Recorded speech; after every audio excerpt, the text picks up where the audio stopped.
رحم الله من قرأ الفاتحة.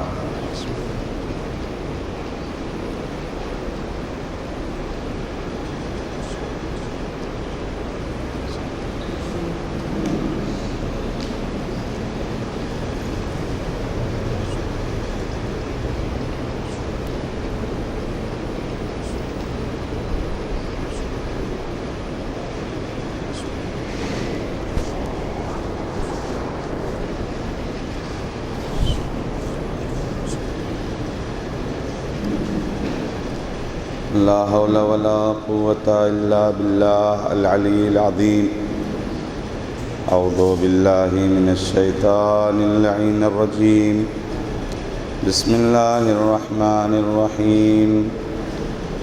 الحمد لله رب العالمين. الصلاة والسلام على أشرف الأنبياء والمرسلين بالقاسم محمد صلى الله عليه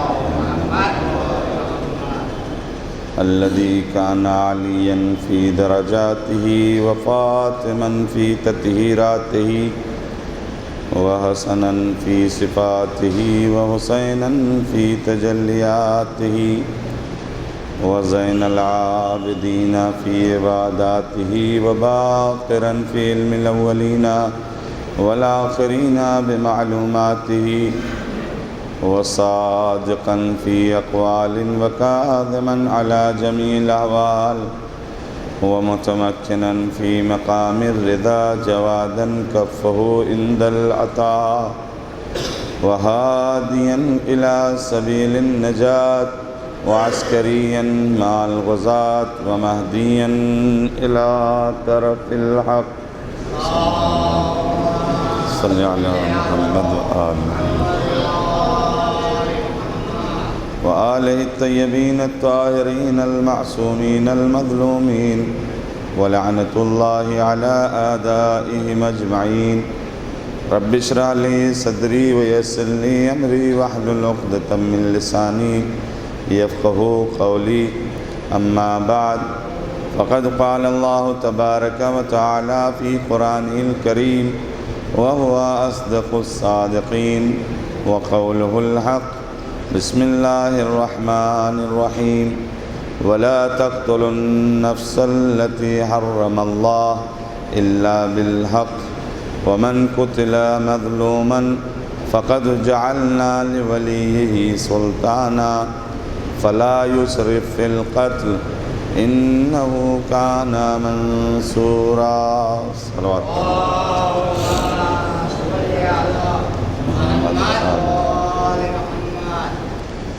معزز سامعین اکرام،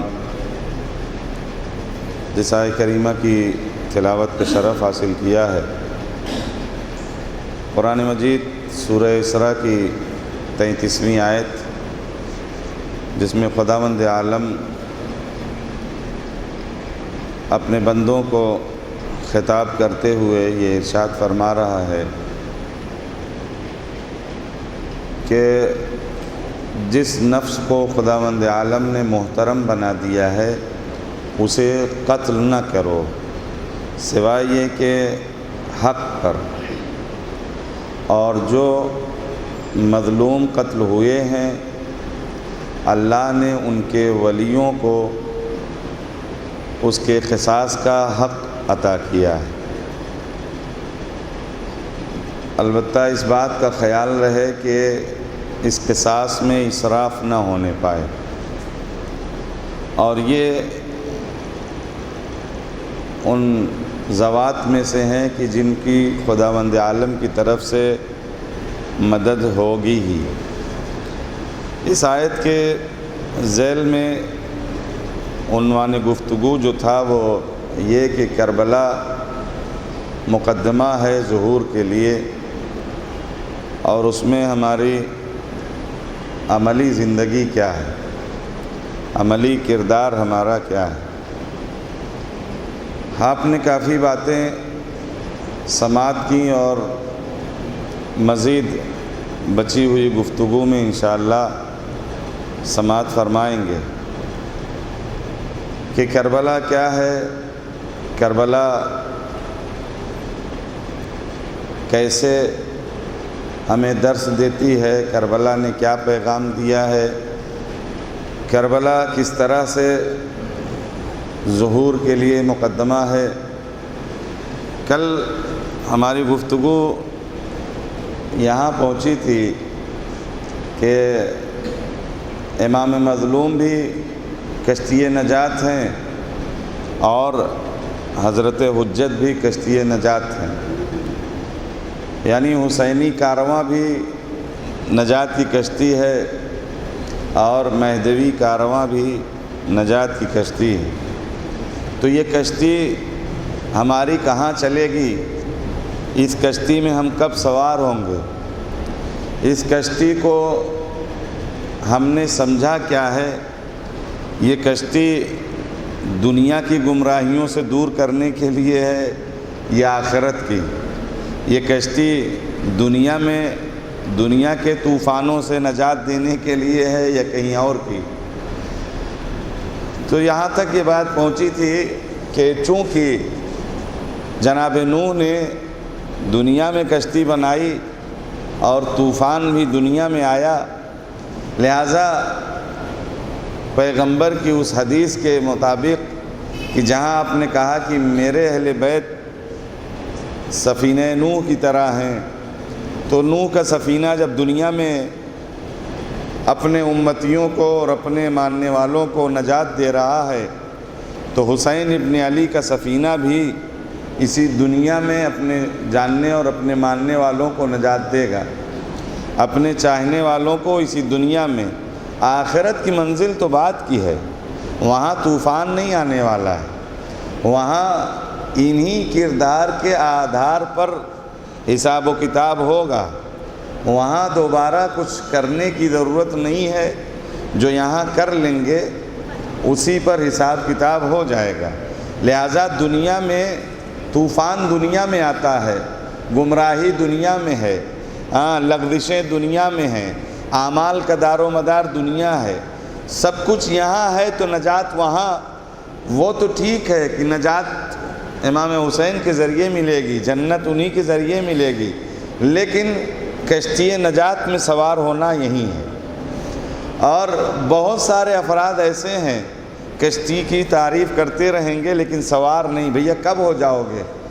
2 سال بعد، 2-4 سال بعد، ابھی تو کھانے پینے کی عمر ہے، ابھی تو کھیلنے کودنے کی عمر ہے، بعد میں سوار ہوں گے، بعد میں ایمان، بعد میں اعمال، بعد میں کردار، بعد میں نماز روزہ، جب مجبور ہو جائیں گے۔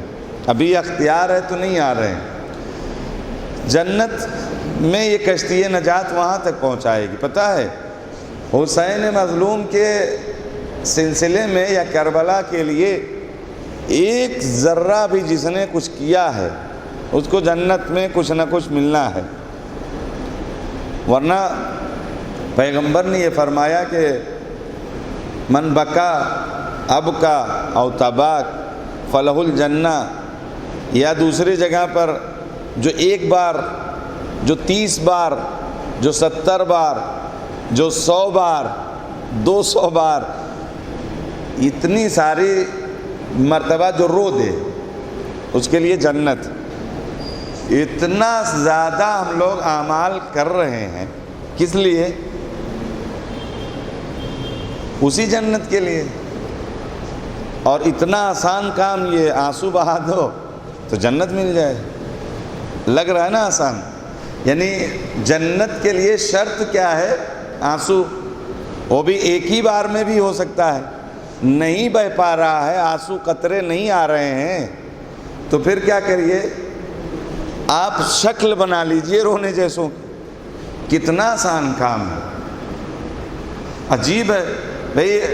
معمولاً ہوتا یہ ہے دنیا میں کہ شرط کے ساتھ جو اس کی جزا ہوتی ہے دونوں ٹیلی کریں، مطابقت کریں تو اچھی لگتی ہے۔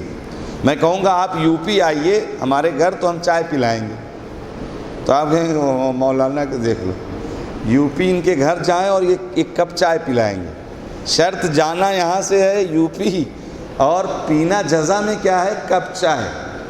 لیکن اگر میں کہوں یہاں آپ آئیے میرے حبیب والجی میں تو آپ کیا کہیں، اور میں آپ کو ایک گاڑی دے دوں گا 4 ویلر، تو آپ کہیں گے یہ بھی سمجھ میں نہیں آ رہا، یعنی نہ وہ بات صحیح لگ رہی ہماری عقل کے حساب سے، نہ یہ بات، یار اتنا آسان، وہاں خالی چلے جاؤ تو ایک گاڑی مل جائے گی، یہ بھی لگتا نہیں ٹھیک ہے، اور وہ بھی یہاں شرط و جزا، ایک آنسو، تھوڑی سی مصیبت ہوئی رو دیا، کسی نے مارا رو دیا، کوئی تکلیف ہوئی رو دیا، حتیٰ خوشی میں بھی آنسو نکل جاتے ہیں، یہ رونا اتنا آسان ہے رونا، اور جزا اس کی کیا ہے؟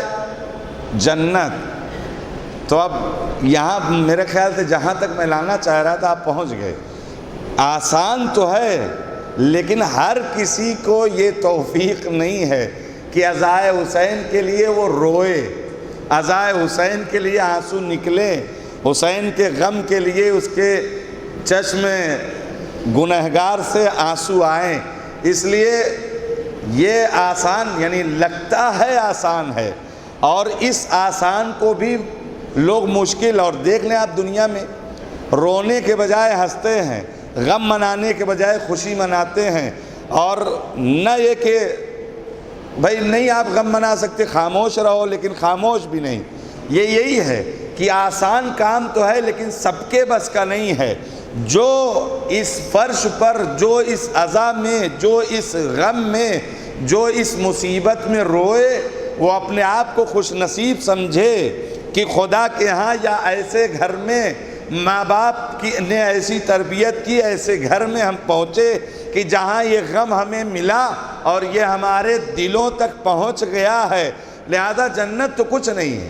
آپ یہ حدیث بارہا سنے ہوں گے کہ اہل بیت کے نور کو خداوند عالم نے سب سے پہلے خلق کیا، سنا ہوگا، اور یہ بحر الانوار میں ہے روایت، جناب انس سے ہے پیغمبر کی حدیث کہ خداوند عالم نے سب سے پہلے ہم پنجتن کو خلق کیا، کچھ نہیں تھا، نہ زمین، نہ آسمان، نہ عرش، نہ فرش، نہ تاریکی، نہ ظلمت، نہ ستارے، نہ سورج، نہ چاند، کچھ نہیں تھا، ہم لوگ تھے۔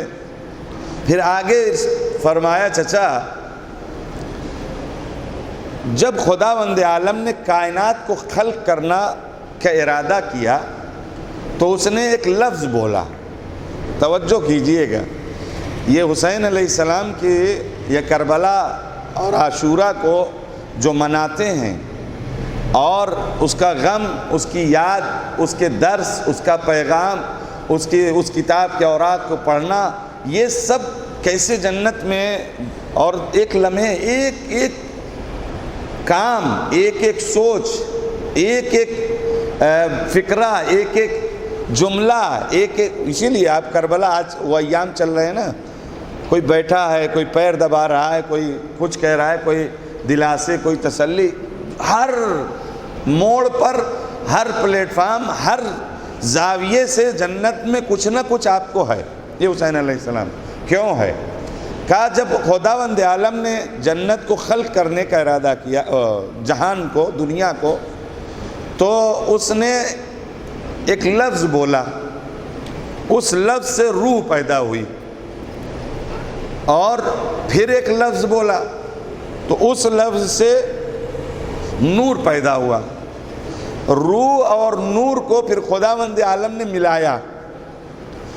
جب خداوند عالم نے نور کو اور روح کو ملایا آپس میں تو اس سے مجھے خلق کیا، علی کو خلق کیا، فاطمہ کو خلق کیا، حسن کو اور حسین کو خلق کیا۔ یہ بات ہو گئی۔ اب دنیا کیسے بنی؟ کہا اب اس کے بعد جب خدا نے تمام مخلوقات کو خلق کرنے کا ارادہ کیا تو اس نے میرے نور کو شگاف کیا، میرے نور کو پارا کیا، اور اس میں سے عرش کو اس نے بنایا۔ جب عرش کو بنایا تو عرش بنا میرے نور سے، میں بنا خدا کے نور سے، خدا کا نور ظاہر میرے نور سے افضل، لہذا میں عرش سے افضل۔ یہ اس کے بعد خداوند عالم نے عرش پر فرشتوں کو خلق کرنا سوچا۔ جب خدا نے فرشتوں کو بنانے کی نیت کی تو اس نے میرے بھائی یعنی علی کے نور کو شک کیا، شگاف کیا. پھر اس سے فرشتے بنے، فرشتے علی علیہ السلام کے نور سے، علی علیہ السلام خدا کے نور سے. لہٰذا اس زاویے سے فرشتوں کی خلقت یا فرشتے رتبے کے لحاظ سے مولا سے کمتر، اور تو انسانوں سے بھی کمتر یہ رہا. تو فرشتے بھی خلق ہو گئے. اس کے بعد خداوند عالم نے زمین و آسمان کو خلق کرنا چاہا تو فاطمہ کے نور کو شگاف کیا اور اس سے زمین و آسمان کو خلق کیا. پھر اب وہی رتبہ یہاں بھی ہے، زمین و آسمان خلق ہوئے ہیں فاطمہ کے نور سے، اور فاطمہ زہرا سلام اللہ علیہا اللہ کے نور سے. لہٰذا رتبے کے لحاظ سے وہ افضل اور فوقیت. اس کے بعد خداوند عالم نے چاند سورج کو خلق کرنا چاہا تو امام حسن کے نور کو شق کیا، شگاف کیا، اور اس سے چاند و سورج کو خلقت ہوئی. پھر چاند و سورج چونکہ امام حسن کے نور سے خلق ہوئے اور خود آپ اللہ کے نور سے، لہٰذا آپ فضیلت رکھتے ہیں. اس کے بعد خداوند عالم نے جنت کو اور حور العین کو خلق کرنا چاہا. اب جب جنت کو اور حور العین کو خلق کرنا چاہا تو نور حسین کو خداوند عالم نے شگاف کیا اور اس سے جنت خلق ہوئی اور حور العین خلق ہوئے. اب یہاں یعنی یہی جس نور سے جنت خلق ہوئی ہے اس کے لیے جو بولے، جو اس کے لیے روئے، جو اس کے لیے لکھے، جو اس کے لیے کچھ کام کرے، جو اس کے نام پر پانی پلائے، جو اس کے نام پر تبرک اور نیاز بانٹے، جو اس کے نام پر غریبوں کو کچھ دے، جو اس کے نام پر بے لباسوں کو لباس عطا کرے، جو اس کے نام پر جو کچھ کرے. ظاہر جنت حسین علیہ السلام کے نور سے خلق ہوئی ہے. لہذا خداوند عالم نے یہ سلسلہ ہی رکھا ہے اور پیغمبر اور ائمہ نے یہ اہتمام بھی کیا ہے. جنت اس کے بدلے ہے تاکہ اس کا تذکرہ ہر زاویے سے ہو. پتہ ہے وہ ایک یہودی تھا، ایک کارواں سالار ہر سال جاتا تھا تو اس سے کہا کیا ہر سال جاتے ہو زیارت پر؟ جا کے کہہ دینا کچھ کرتے ورتے ہیں نہیں، تم ہر وقت وہیں جاتے ہو، جا کے کہہ دینا آپ کی کہ میں ایسے کہہ رہا تھا. وہ گیا، جانے کے بعد مولا کے حرم میں امام علی علیہ السلام کی کہا مولا ہر بار آتے تھے لیکن اب کی بڑی تکلیف.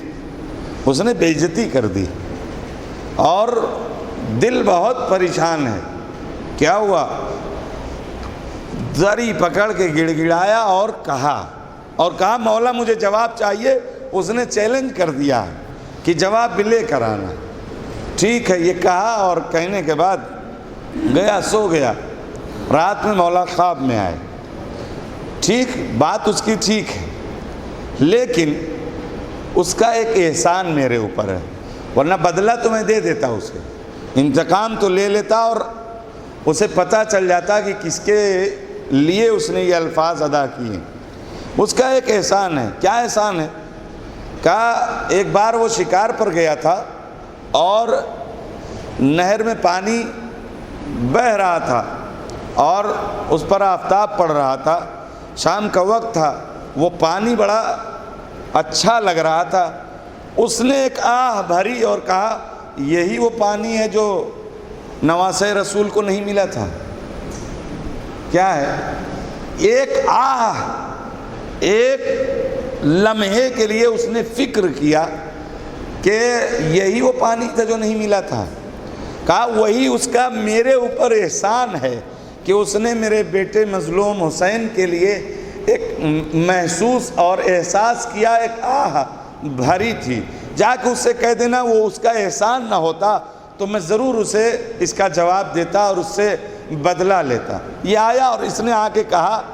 کہنے کا مطلب اس جملے اور اس واقعے کے یہ ہے کہ حسین مظلوم کے لیے جو ان کی اعضاء میں کسی بھی طرح ان کی محبت میں کچھ بھی کر دے اس کی جزا ملنی ہے، اور جزا جنت ہے۔ سوال ہمارا یہ نہیں ہے، جو اتنی باتیں ہم یعنی پہلے دن کی گفتگو سے چل رہی ہے، وہ یہ نہیں ہے کہ جنت میں ہم کو جانا ہے۔ جنت میں تو جائیں گے، عزائے حسین مناتے ہیں، محبت دل میں، ہاں جنت میں اعلیٰ درجہ لینا اور دنیاوی زندگی ایسی گزارنی ہے کہ جیسے دیکھنے والا یہ کہے کہ یہ حسینی ہیں، یہ مکتبہ حسینی کے پڑھنے والے ہیں، یہ حسینیت کا نعرہ لگانے والے ہیں۔ مطلب یہ ہے، اس سے مطلب نہیں ہے کہ جنت میں جانا، وہ تو جانا ہی ہے، اس لیے کہ یہ غم ہر کس و ناکس کو ملتا نہیں، اور اس کی جزا میں جنت بہت کم ہے، اس کی جزا میں جنت بہت کم ہے۔ یہ حسین مظلوم نے جو قربانی پیش کی ہے یہ بہت عظیم قربانی ہے۔ خدا اگر اس کی بدلے میں ان کے محبوں کو جنت دے رہا ہے تو یہ بہت کم ہے، یہ تو ملنی ہے جزا۔ لیکن اصل ہمارا ہدف وہ ہے، ہمارا کردار، ہمارا کیریکٹر، ہمارا رویہ، ہمارا سلوک، ہمارا دنیا میں جینے کا طریقہ وہ کربلائی ہونا چاہیے، وہ حسینی ہونا چاہیے، تاکہ لگے دیکھنے والوں کو، پڑھنے والوں کو، سمجھنے والوں۔ اور ہم وہی کہہ رہے ہیں، ہم محسوس نہیں کرتے، لیکن لوگ، کل میں نے کہا تھا دشمن خوب سمجھ رہا ہے۔ کل میں نے وہ جملے پڑھے تھے کہ اگر چاہتے ہو شیعوں کے اوپر تسلط قائم کرنا تو ان کو ماضی سے الگ کر دو، یعنی مجلسوں سے، کربلا سے، عاشورہ سے، حسینیت سے، ان سے الگ کر دو۔ ان سے جب الگ کر دو گے تو پھر ان کے اوپر ہم قبضہ کر سکتے ہیں، ان کے اوپر حکومت کر سکتے ہیں، ان کے اوپر حکمرانی کر سکتے ہیں۔ کیوں؟ یہ مجلس کیا دے دیتی ہے؟ وہی آ گئی بات۔ اگر صرف ہم روئے، اگر صرف ہم نے عزا منائی اور چلے گئے تو کیا ہو جائے گا؟ پھر وہی بات آ جائے۔ یہ کربلا کیا دیتی ہے؟ یہ کربلا تجدید بیعت ہے خدا سے، یہ کربلا انبیاء سے تجدید عہد ہے، یہ کربلا دین کی حفاظت بتاتی ہے، یہ کربلا وہ زمینہ فراہم کرتی ہے جس سے قیام آخر ہوگا۔ یہ کربلا کی دین ہے۔ یہ ماضی سے جو انہیں الگ کر دو جو دشمن کہتا ہے وہ یہی ہے۔ ایک جاپان کا محقق ہے، تاریخ نگار، وہ کہتا ہے، پتہ نہیں بوکاما کچھ اس طرح سے نام بھی ان لوگوں کو الٹے پلٹے ہوتے ہیں جو جلدی سے یاد بھی نہیں ہوتے۔ وہ کہتا ہے کانفرنس رکھی یروشلم میں اور شیعوں کے اوپر گفتگو اور شیعوں کو کے اوپر بات چیت کرنے کی، کہ ان کو دیکھا جائے کہ یہ لوگ ہیں کون، کیا کرتے ہیں، ان کے اوپر کیسے تسلط کیا جائے، یا ان دنیا میں ان کا رتبہ کیا ہے۔ ان سب موضوعات پر، ٹاپک پر کانفرنس تھی۔ تو اس نے لکھا کہ شیعہ ایک پرندہ ہے جس کے دو پر ہیں، ایک پرندہ ہے جس کے دو پر ہیں، اور ان دونوں پروں سے اتنی بلندیوں پہ یہ اڑتے ہیں کہ ہمارا تیر وہاں پہنچتا نہیں ہے۔ محسوس کیجئے گا، شیعہ یہ پرندہ ہے ایسا جس کے دو پر ہیں، ان دونوں پروں سے اتنی اوپر اڑتے ہیں کہ ہمارے تیر پہنچتے نہیں ہیں۔ ان دو پروں میں سے ایک پر سبز ہے، دوسرا پر سرخ ہے۔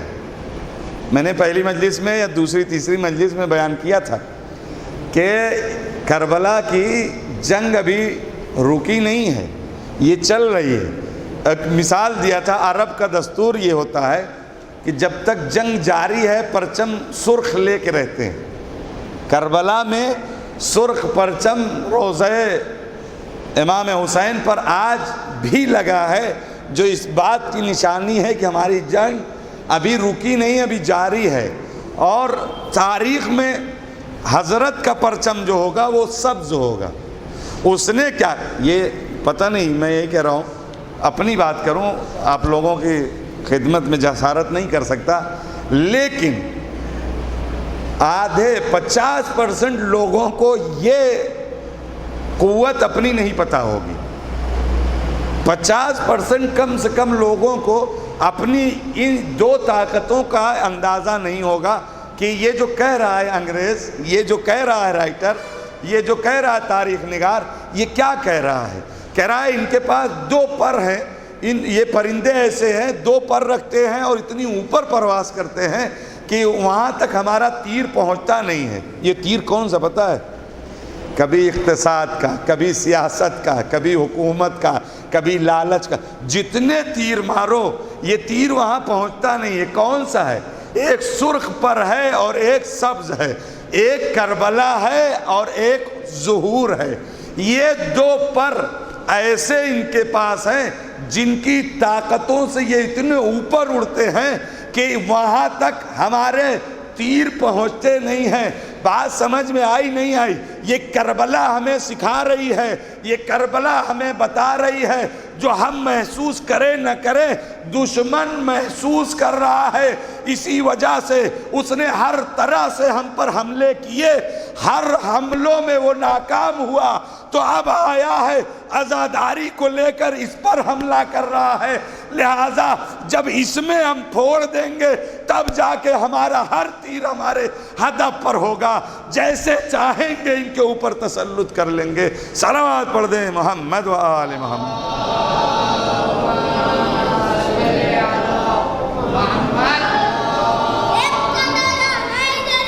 یا علی یا علی یا علی. تو زندہ آباد.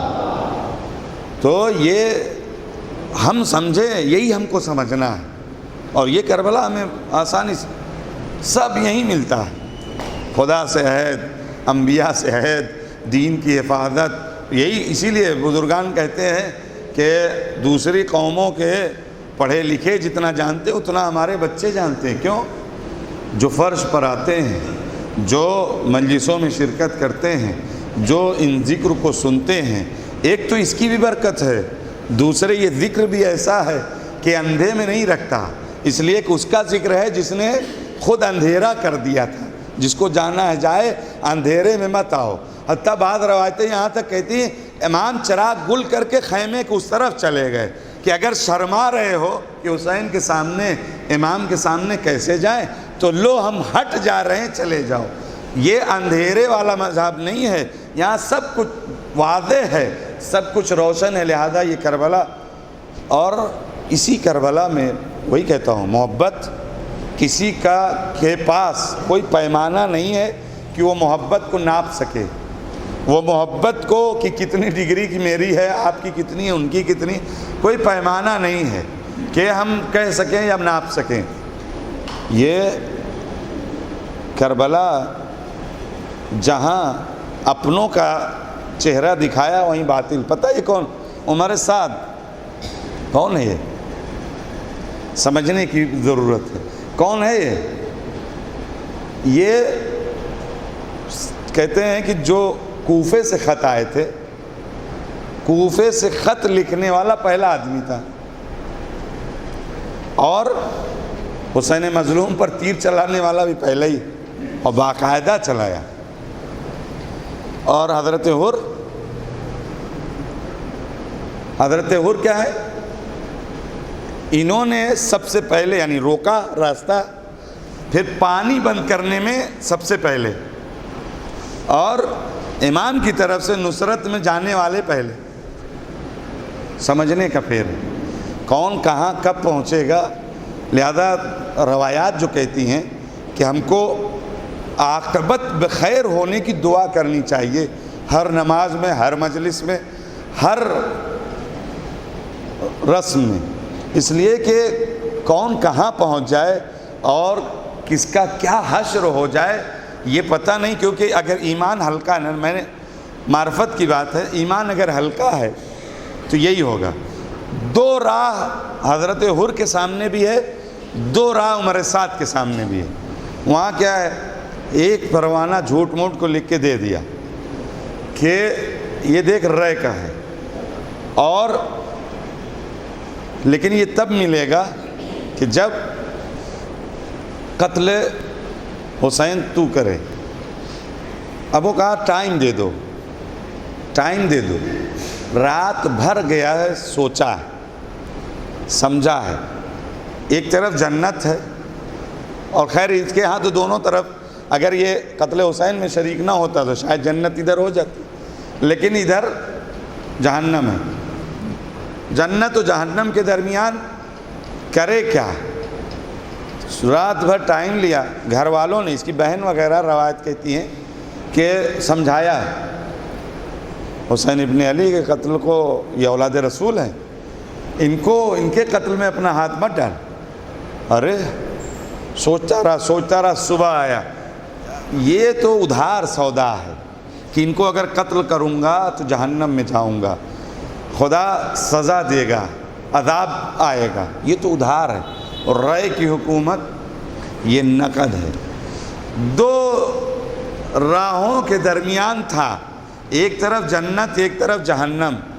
دو راہوں میں انتخاب کیا کیا؟ یہی ایمان جب ہلکا رہتا ہے نا تو اس پر کچھ بھی چڑھ جاتا ہے. یہ ایمان اس کا یہی تھا ابھی تک کہ پتہ نہیں عذاب ہوگا نہیں ہوگا، پتہ نہیں جہنم بھی ہے کہ نہیں ہے. یہاں یہ نقد ہے. اچھا آپ نے سنا ہوگا کہ مولا نے شب عاشور سب کو دکھا دیا تھا، یہ دیکھو جنت میں یہ تمہارا مقام ہے، وہ تمہارا مقام ہے. شاید میرا دل کہتا ہے یہی کہ مولا یہی بتانا چاہ رہے تھے، جو ادھار ادھار کہہ رہا ہے یہ ادھار نہیں ہے، یہ بھی نقد ہے. اے اصحاب باوفا، اے انصارو، اے میرے جانثارو، آؤ دیکھو یہ کربلا حبیب تمہارا مقام یہ، اوسجا یہ تمہارا مقام یہ، تمہارا مقام یہ، تمہارا سب کو دکھا کے دنیا کو، خصوصاً ان ظالموں لعینوں کو دکھا کر بتا دیا کہ دیکھو یہ نہ سمجھو ادھار ہے، یہ بھی نقد ہے. تمہاری معرفت تمہیں جہنم کی طرف لے جا رہی ہے. مولا نے اس سے کہا، اور وہ مکالمہ ہوا کہ کیوں قتل کر رہا ہے؟ کہا اگر نہیں قتل کروں گا تو میرے جان کے پیاسے ہیں، اگر نہیں قتل کروں گا میرے گھر والوں کو یہ لوگ پریشان کریں گے، اگر نہیں قتل کروں گا کھانے پینے کے لیے. مولا نے سب وعدہ کیا، اس سے اچھا کھانا دوں گا، اس سے تیری جان کی حفاظت میرے ذمے، تیرے سب کچھ میرا وعدہ ہے. لیکن وہی ہے کہ جو معرفت جس کی اتنی ہو، جس کی بصیرت اتنی ہو، جس کا ایمان ڈاماڈول ہو، تو اس کا حشر یہی ہوتا ہے. اور ادھر حر، وہ بھی دو، حضرت حر علیہ السلام کا بھی یہی کردار ہے. دو راستوں میں، جنت و جہنم کے درمیان. خود انہیں بھی پتہ نہیں ہے. عمر سعد سے جب پوچھتے ہیں کہ کیا واقعاً جنگ ہوگی، کیا واقعاً قتل کر دو گے؟ ہاں، ایسے سر اڑیں گے کہ تاریخ دیکھے گی، ایسا مارکا ہوگا کہ تاریخ لکھے گی. اب ڈاماڈول ساری باتیں گھومنے لگی.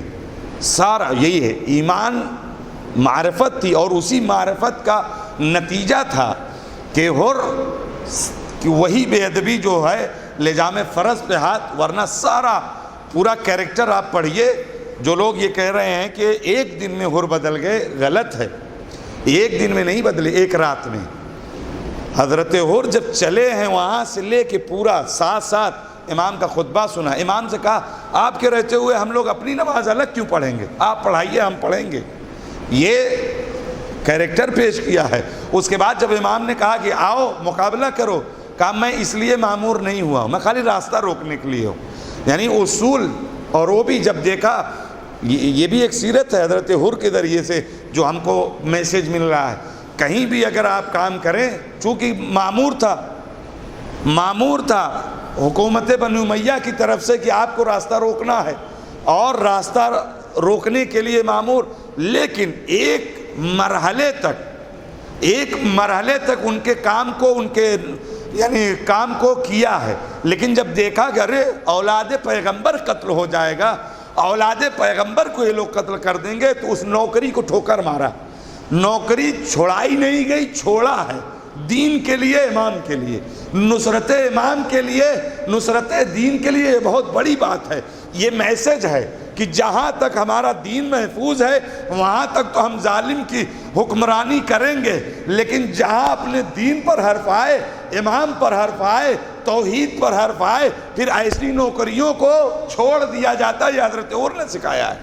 یہ کربلا کا پیغام ہے. تو دو لوگ، دو کیریکٹر دو راستے پر آ کے کھڑے ہیں۔ ایمان کی کون سی منزل ہے؟ جس کا ایمان پختہ تھا، معرفت تھی، وہ تو جنت کو اس نے انتخاب کر لیا، اور جس کے ایمان خالی تھا، جس کے ایمان میں لغزشیں تھیں، وہ جہنم کا ٹھکانہ ہو گیا۔ صلوات پڑھیں محمد و آل محمد۔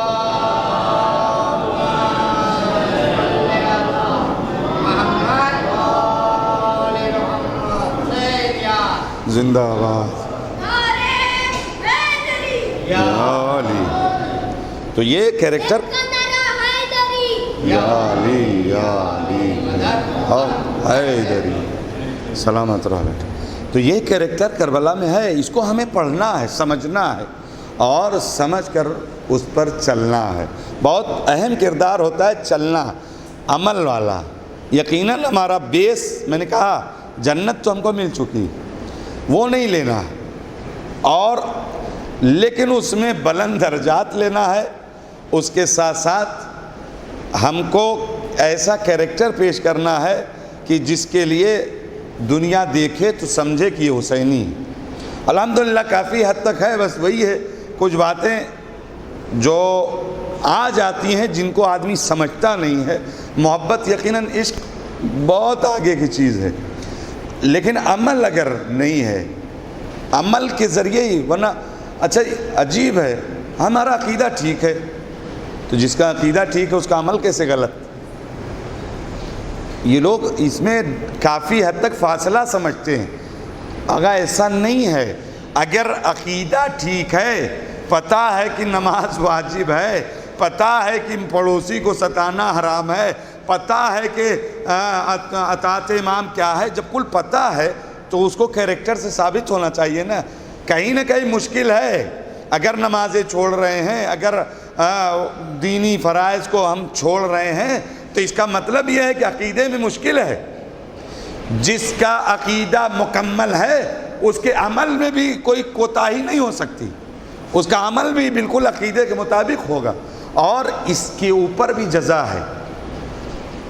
مولا کے لیے پیغمبر نے فرمایا تمہاری مثال سورہ توحید کی طرح ہے، مشہور حدیث، ہاں سورہ توحید کی طرح ہے۔ جو ایک بار پڑھے وہ 1/3 قرآن کو ختم کر لیتا ہے، جو 2 بار پڑھے وہ 2/3، جو 3 بار پڑھ لے وہ مکمل قرآن کو ختم کر لیتا ہے۔ تو یہ تو قل اللہ کی سورہ پڑھنے کا یہ ثواب ہے۔ مولا کے لیے پیغمبر نے کہا کہ تمہاری مثال سورہ توحید کی طرح ہے، تو یا نبی اللہ سمجھ میں نہیں آئی؟ کہاں جو صرف محبت کرے وہ اس کا اجر دنیا کے 1/3 لوگوں کے عمل کا ثواب ہے۔ سمجھ رہے ہیں؟ دنیا کے لوگوں کے عمل کا 1/3 عمل، لوگ کا عمل کا ثواب ہے ایک، یعنی صرف جو محبت کرتا ہے۔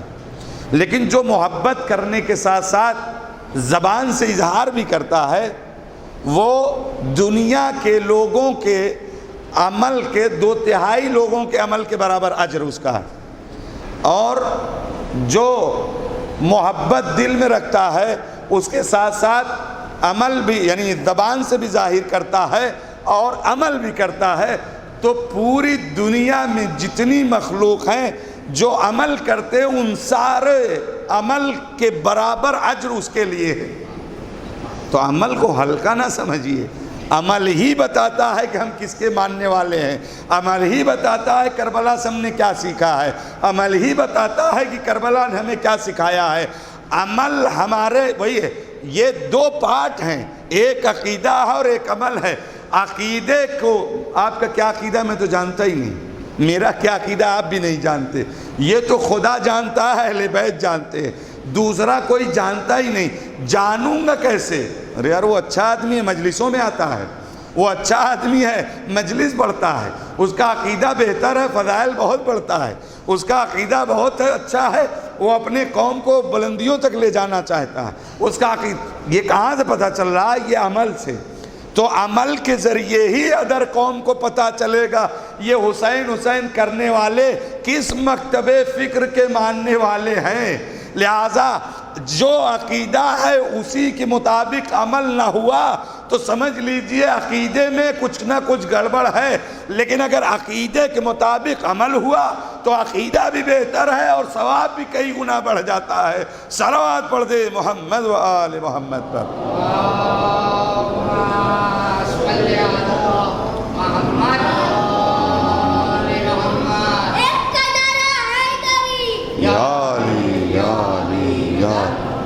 حیدری۔ تو یہ کربلا ہے، کربلا نے جو ہمیں سکھایا ہے وہ یہی، اس کو ہم کو اپنے عمل کے ذریعے اظہار کرنا، اور یہ بات آپ کو آپ کے ذہنوں میں ہوگی کہ یہ شام یا اور آگے جائیں، میں پڑھ چکا ہوں لہذا خالی نشاندہی کراؤں گا کہ جب فرعون نے خدائی کا دعویٰ کرنا چاہا تو کیا ہوا؟ حامان نے منع کیا نا، ابھی نہیں۔ کیوں؟ پہلے مکتب بند کرو، ساری کلاسیں دینی بند کرو، سارے وہ منبع کی جہاں سے ہمیں دین، توحید، عدل، نبوت، امامت، قیامت ملتا ہے وہ سب بند کلوز کرو۔ 20 سال بند رہا یہ، تو جو بچہ پیدا ہوا 20 برس کا اس کو پتہ نہیں نا، کیا پتہ نہیں خدا کیسا ہے، اور جو 10 کا تھا وہ 30 برس کا ہو گیا، 30 برس والے کو بھی نہیں پتہ خدا کیسا ہے۔ کیوں؟ کہاں سے پتہ چلے گا بھئی؟ مجلس تو تب ہوتی نہیں تھی، اور یہ مکتب بند کرا دیا ہے۔ اب اس نے، اچھا لوگ جانتے ہیں کہ رزق وہی دے رہا ہے، کھانا وہی دے رہا ہے، جس کو چاہ رہا ہے دے رہا ہے، جس کو چاہ رہا ہے منع کر دے رہا ہے، کچھ لوگوں کو مار بھی دے رہا ہے، کچھ لوگوں کو جو ہے جو سزائے موت کے تھے ان کو چھوڑ دیا۔ تو لوگ یہ سمجھ رہے ہیں خدا بھی یہی کرتا ہے، وہ بھی زندگی دیتا ہے، وہ بھی موت دیتا ہے، وہی رزق دیتا ہے، وہی کھانا دیتا ہے۔ تو یہ سب یہ کر رہے تھے، تو جب یہ کر رہے تھے 20 سال گزر گئے تو اس نے جا کے کہا انا ربکم الاعلیٰ، میں تمہارا پروردگار ہوں، میں تمہارا خدا ہوں۔ تو جیسے یہ، اب جو بچہ جانتا نہیں کہ خدا مرکب نہیں ہے، خدا جسم نہیں رکھتا، خدا ہاتھ نہیں ہے، خدا کے محل نہیں ہے، خدا کا گھر نہیں ہے، خدا کسی اس میں حلول نہیں کرتا، خدا، یہ سارے صفات خدا جو نہیں جانتا وہ کیسے اعتراض کرے گا کہ یہ کیا کہہ رہے ہو، یہ کیا کہہ رہے ہو؟ اگر جانتے ہوتے تو ضرور اعتراض کرتے۔ ان کو پتہ نہیں تھا کہ خدا جسم نہیں رکھتا، جسم و جسمانیات سے خدا منزہ ہے، خدا مرکب نہیں ہے، خدا کے پاس یہ ساری صفات نہیں ہوتے جو بندوں کے پاس ہے۔ یہ جانتے نہیں تھے لہذا کوئی کچھ بولا نہیں، وہ اپنا خدائی کا دعویٰ کیے رہا۔ یہی حال اگر کربلا سے ہم نے کچھ سیکھا نہیں تو یہی ہوگا۔ کوئی آئے گا کہے گا یہ روایت، کوئی آئے گا کہے گا یہ آیت، کوئی آئے گا کہے گا، چونکہ ہم جانتے نہیں لہذا ہم اعتراض نہیں کریں گے، لہذا ہم پڑھ کے پوچھیں گے نہیں کہ ہم نے تو یہ پڑھا، مقتل ابی مخنف یہ لکھا، اس میں یہ لکھا، اس میں یہ لکھا، وہ آپ یہ کہاں سے پڑھ رہے ہیں، آپ یہ کہاں سے کہہ رہے ہیں؟ یہی حال ہوگا۔ میرا مقصد یا درس حسینی یہی کہتا ہے کہ نالج آپ لیجئے کربلا سے، لہذا ایرے غیرے نتو خیرے جب آئیں اور آپ کو دوسرا پاٹ پڑھانے لگ جائیں تو فوراً وہیں سے اعتراض کریے کہ یہ تو کربلا میں نہیں ہے، یہ تو حسینیت میں نہیں ہے، یہ تو حریت میں نہیں ہے، یہ تو آزادی میں نہیں ہے، یہ تو عدل میں نہیں ہے، یہ تو حسینیوں نے نہیں سکھایا، یہ تو عباس علمبردار نے نہیں بتایا، اس کا تو مظاہرہ جناب قاسم نے نہیں کیا، اس کا مظاہرہ تو محمد نے نہیں کیا۔ جب ہم یہ جان جائیں گے تب ہر کس و ناقص کی بات نہیں سنیں گے، اور جب نہیں سنیں گے تب ہم کربلا پر پختہ اور مضبوط قدم رکھیں گے، اور جب کربلا پر ہم چل گئے، کربلا کے دروس کو اپنی زندگی میں لا دیا تو سمجھ لیجئے ہم آمادہ ہو گئے ہیں ظہور کے لیے۔ صلوات پڑھ دیں محمد و آل محمد پر۔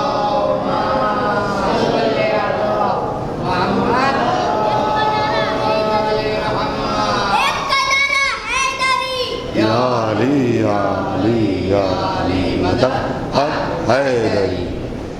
اس لیے کہ یہ درس ہے اس کے لیے، یہ رابطہ ہے، یہ راہ وہیں سے جاتی ہے. کربلا سے ہو کے ہی وہ راستہ گیا ہے جو ظہور تک جائے گا، الگ نہیں ہے. اور یہاں سے ہم نے جب دیکھ لیا اس پر چل رہے ہیں.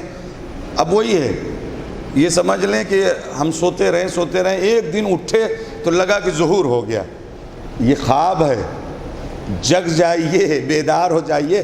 ایسا ہونے والا نہیں ہے، ایسا ہونے والا نہیں ہے کہ ہم سوتے سوتے اٹھے تو پتہ چلا آج ظہور ہو گیا، پول آل از ویل ہو گیا. ایسا نہیں ہونے والا. جب تک ہمارے کردار سے حسینی درسگاہ کے سارے چیپٹر ادا نہیں ہوں گے، ظہور ہونے والا نہیں ہے. تاخیر کیوں ہے؟ کوئی مل نہیں رہا، کوئی ہے نہیں ہے. 313 نہیں ہوئے ابھی.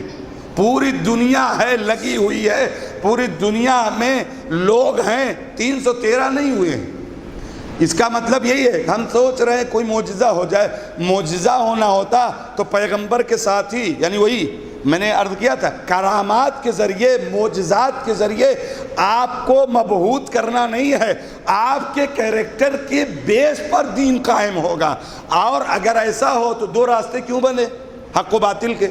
ایک راستہ ہوتا، اسی پہ چلتے رہتے. یا نبی جب آ رہے تھے، انبیاء اتنے سارے آئے، پولیس دروغہ کے ساتھ آتے اور ڈنڈے مار مار کے کوئی بے دین ہوتا؟ وہی وہ ہم اپنے اختیار سے درسگاہ حسینی سے جو لیا ہے اس پر جب چلیں گے اور انہیں لگے گا کہ ہاں عدالت کا مظاہرہ یہی ہے، ظلم کے خلاف چل رہے ہیں، ہاں یہ لوگ صحیح کام کر رہے ہیں، جو کربلا سے سیکھا ہے مکمل اس کو پریکٹیکل میں لا دیا ہے، ظہور ہو جائے گا. لیکن یہ معجزے کے چکر میں نہ رہیے کہ کچھ ایسا ہوگا. ہم کو اپنے اندر سے ایسا کریکٹر پیش کرنا ہے کہ باہر ظہور کی خبر پتہ چل جائے. باہر سے کچھ ہو کے اندر نہیں آنے والا ہے. یہ ہر آدمی اور ہماری سب کی ذمہ داری ہے کہ ہم اپنی ان ذمہ داریوں کو ادا کریں تو وہ حضرت کا ظہور وہاں سے ہوگا. اس لیے کہ بغیر ہمارے کریکٹر اور بغیر ہمارے کردار کے یہ تاخیر ہوتی جائے گی. اور یہ بات نوٹ کریے گا کہ صحیح محب، صحیح چاہنے والا، صحیح عاشق وہ کبھی نہیں چاہے گا کہ اس کے محبوب کے قتل کے انتقام میں تاخیر ہو. نہیں سمجھے؟ ہمارے گھر خدا نخواستہ اگر کسی نے ہمارے باپ دادا کو مار دیا ہے، کورٹ جائیں گے، چکر لگائیں گے، اچھا وکیل، اچھا یہ، اچھا جو کچھ ہو، جلدی ان کو سزا ملے. یہ جو تاخیر ہے نا، ایک وجہ یہی، یعنی ہماری غفلت ہے. ہم منتقم خون حسینی کو اجازت، یعنی وہ ہمارا منتظر ہے، لبیک ہم کو کہنا ہے، وہ ہمارا منتظر ہے. ہم جب یہ چلیں گے، خون کے آنسو کیوں روتا ہے کہ اتنے دن ہو گئے ابھی تک انتقام نہیں لے پایا میں اپنے جد کا، جس کو بار بار کہتا ہے کہ اے جد، ہم آپ کے غم میں خون کے آنسو روتے ہیں، ہم آپ کا انتقام لیں گے. یہ انتقام میں تاخیر ہے، یہ سزائیں جو اب تک نہیں مل پا رہی ہیں، اس میں ہم حائل ہیں، اس میں ہمارا کریکٹر ہے، اس میں ہمارا کردار ہے. جس دن ہمارا کردار اس لائق ہو گیا اسی دن ظہور ہوگا، پھر انتقام کربلا لیا جائے گا. بس میں نے زحمت تمام کی. پتہ ہے عظیم قربانی ہے، چھوٹے بڑے بوڑھے جوان غلام آقا سارے کریکٹر یہاں موجود ہیں. سب کو پڑھنا ہے، سب کے سیرت کو دیکھنا ہے، خود بخود زندگی سنور سکتی ہے. ظلم کی انتہا ہوئی ہے، معمولی بات نہیں. میں نے کل عرض کیا تھا ملائکہ میں کوہرام تھا خون حسینی، اور یہ سارے نبی، سارے اولی، سارے جن و بشر سب گریہ کناں ہیں. وہی کہا نا، یہ جو ابھی حدیث میں نے پڑھی تھی بحار الانوار کی، کہ ان کے نور سے خلق ہوا، اہل بیت کے نور سے، جو جس کے ساتھ رہتا ہے. لوگ کہتے ہیں کہ کیسے خون کے آنسو روتے ہیں، یا خون آسمان سے کیسے گرا، یا جو پتھر اٹھایا گیا کیسے خون. جی ان کی خلقت انہی کے نور سے ہوئی ہے، تو اثرات تو ہوتے ہی ہیں. گھر کے بچے ہی باپ کے مرنے پر روتے ہیں، گھر کے افراد ہی جن سے رابطہ ہے، جن سے محبت ہے، جن سے دوستانہ ہے، وہی روتے ہیں، غیر کہاں روئیں گے. تو یہ پوری دنیا کی خلقت انہی کے صدقے میں ہوئی ہے، انہی کے انوار سے ہوئی ہے. تو جب ان کے نور سے ہوئی ہے، پہچان تو ہے، رابطہ تو ہے، ان کو عشق اور محبت تو ہے، لہذا آسمان بھی خون کے آنسو رویا ہے، زمین بھی روئی ہے، ہر دنیا کی ذرے ذرے پر خون کا یہ کربلا کی اس واقعے کا اثر ہوا ہے، اور انشاءاللہ ہوگا. جب حضرت ظہور کریں گے اس وقت بھی اثرات نمایاں ہوں گے.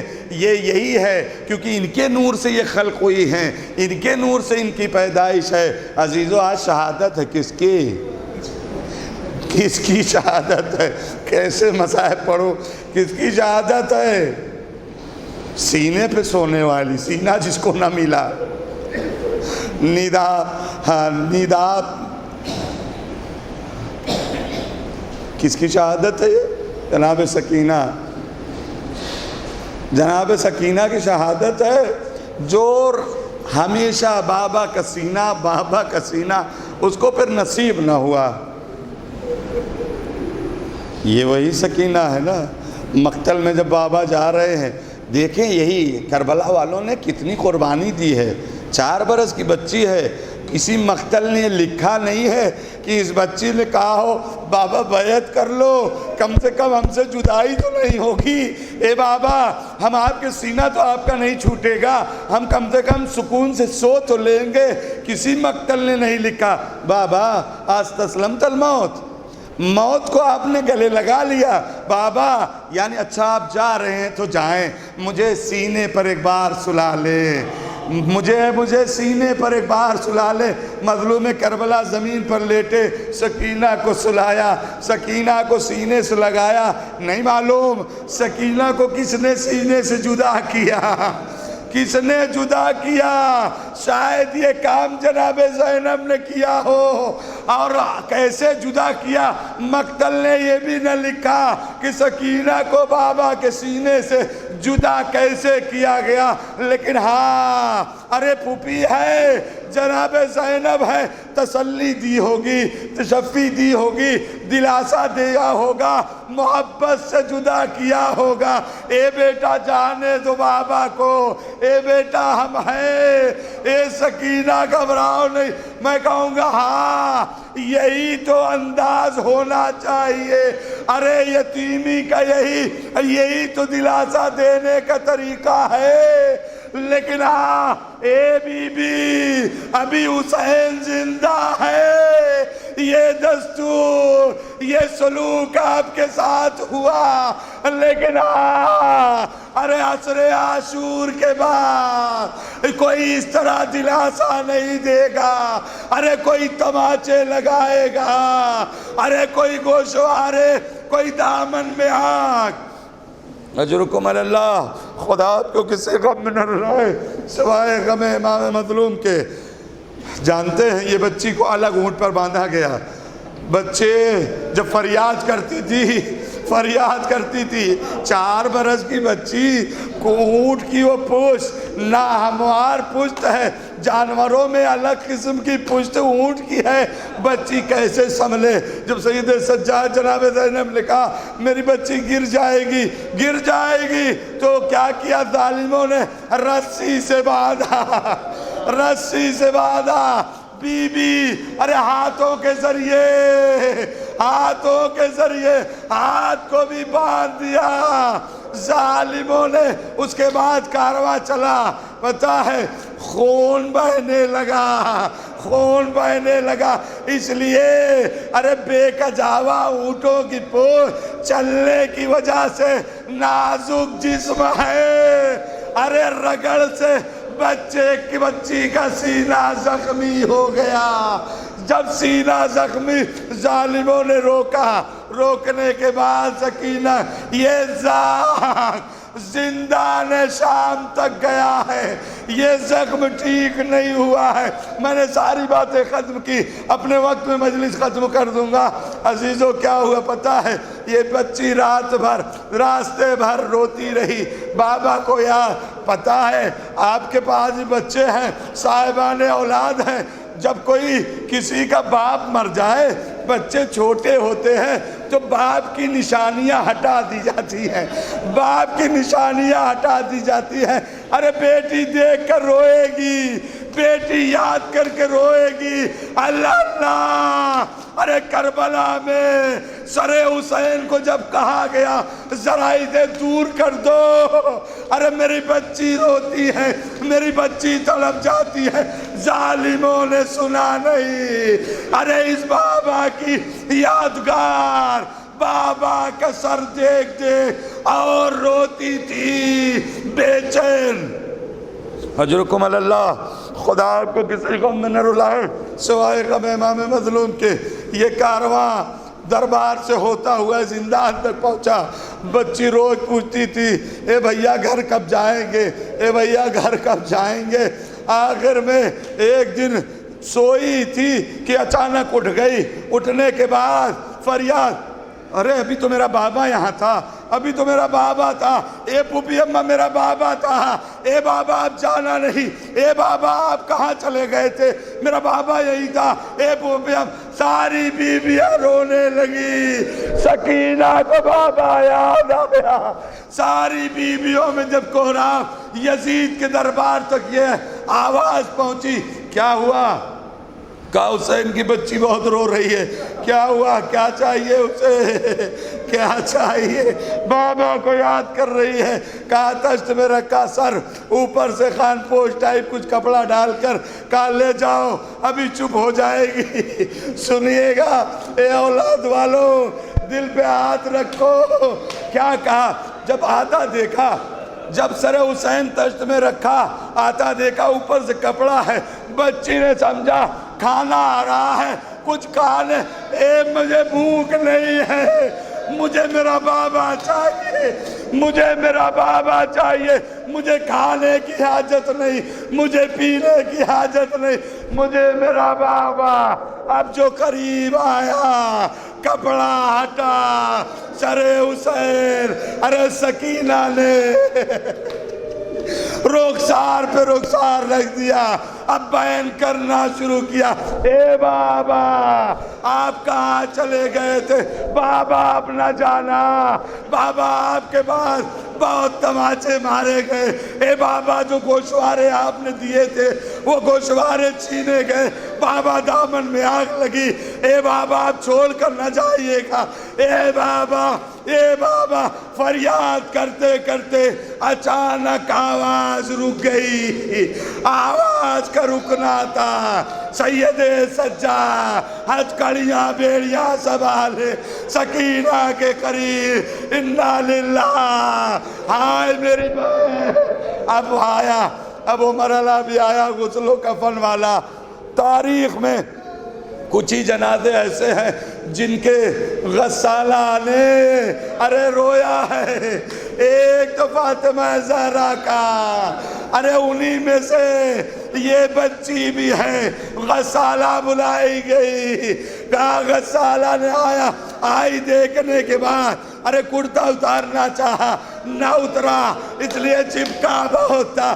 آئی سید سجاد کے پاس، اے مولا کیا اس بچی کو کوئی مرض تھا کیا؟ یہ بچی کس مرض میں مبتلا تھی؟ سید سجاد تڑپ گئے، ہائے میری بہن کسی مرض میں مبتلا نہیں تھی۔ ارے وہ اونٹوں کی پوچھ، وہ تازیانے، وہی زخم ہے۔ الغرض کرتا نہ اترا، اسی میں دفنانے کے لیے انتظام ہوا۔ سید سجاد، میں نے ساری باتوں کو چھوڑ دیا۔ سید سجاد بہن کا جنازہ قید خانے شام عزادارو تصور کیجئے گا، تصور کیجئے گا، شام کا زندان ہے، سید سجاد ہے، ارے بہن کا جنازہ ہے، ہتھکڑیاں بھی ہے، بیڑیاں بھی ہے، سید سجاد شاید کربلا کو رخ کر کے کہے ہو اے بابا علی اصغر کی قبر بنانا یقیناً سخت تھا، لیکن اے بابا ارے آپ کے ہاتھ تو کھلے تھے، اے بابا سید سجاد کے ہاتھ بدے، الغرض قبر کے قریب آئے، قبر سے ہاتھ نمودار ہوئے، اے سید سجاد لاؤ میری امانت کو میرے حوالے کر دو۔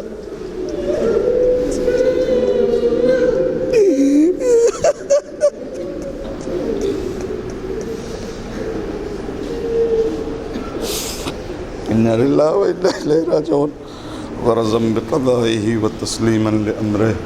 اور اللہ اس مختصر سی عبادت کو قبول فرما، باراللہ معرفت کے ساتھ عزائے سید الشہداء منانے کی توفیق عطا فرما۔ یا اللہ جن لوگوں نے دعا کی فرمائش کی ان کی جائز دلی حاجات کو برلا، جو لوگ مریض ہیں خصوصاً کورونا سے متاثر ہیں اللہ ان کو بیمار کربلا صدقے ان شفاء کامل واجل عنایت فرما۔ یا اللہ مزارات مقدسہ کی حفاظت فرما، جو زائرین کربلا کے لیے نکلے ہیں جا رہے ہیں اللہ ان کی جان مال عزت آبرو کی حفاظت فرما۔ مراجع اکرام کا سایہ ہمارے سروں پر قائم و دائم رکھ۔ یا اللہ پرچم اسلام کو بلندی عطا فرما، پرچم کفر و نفاق کو سرنگوں فرما۔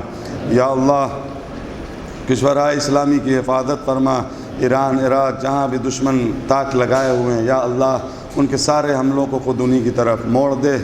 یا اللہ حضرت کے ظہور میں تعجیل فرما، ہم لوگوں کو ان کے اعوان و انصار میں شمار فرما۔